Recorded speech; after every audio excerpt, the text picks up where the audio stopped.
uyu mwanya ngo mpumurize umunyarwanda wihebye mu gihe nk'iki gikomereye u Rwanda. wikwitangira itama, humura Imana iriho kandi irakuzi, ihumura mwana w'u Rwanda, humura.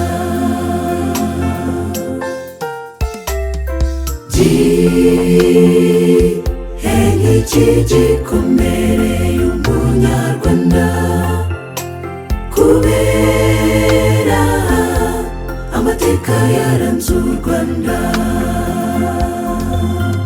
Bamwe bariheba, abandi bakigunga bikabije, nubwo igihugu cyacu cyaranzwe n'umwijima, ariko ubu hariho umucyo. Nubwo wagera kure, Imana iri maso, wikwiheba mwana w'u Rwanda, wikwiheba. Iyakuye u Rwanda kure, humura n'ubiracyariho, wiheranwa n'agahinda, komera shikama muri iki gihe. U Rwanda rufite Imana, icyizere cyo kubaho kirahari, mwana w'u Rwanda, humura.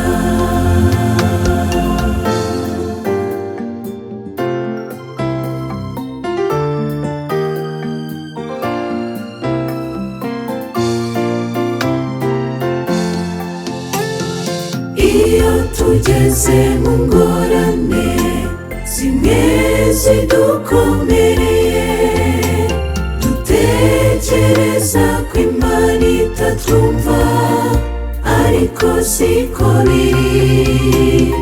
Mu gihe gikwiye iteguye gutabara abayisunze mu bihe bikomeye.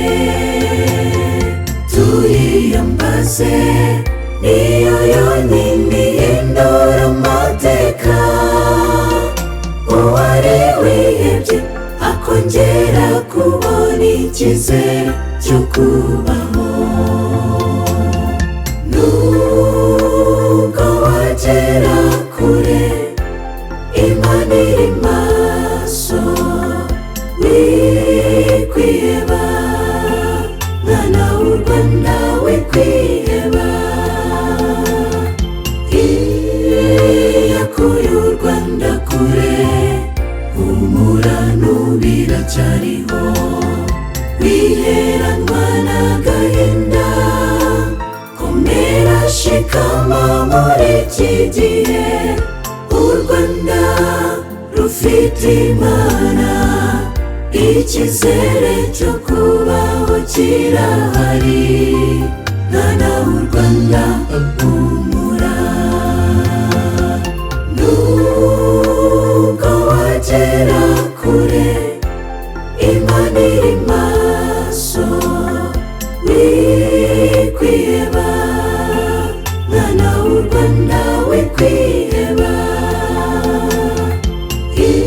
Iyakuye u Rwanda kure, humura n'ubiracyariho, wiheranwa n'agahinda, komera shikama muri iki gihe. U Rwanda rufite Imana, icyizere cyo kubaho kirahari, mwana w'u Rwanda, humura. Wiheranwa n'agahinda, komera shikama muri iki gihe.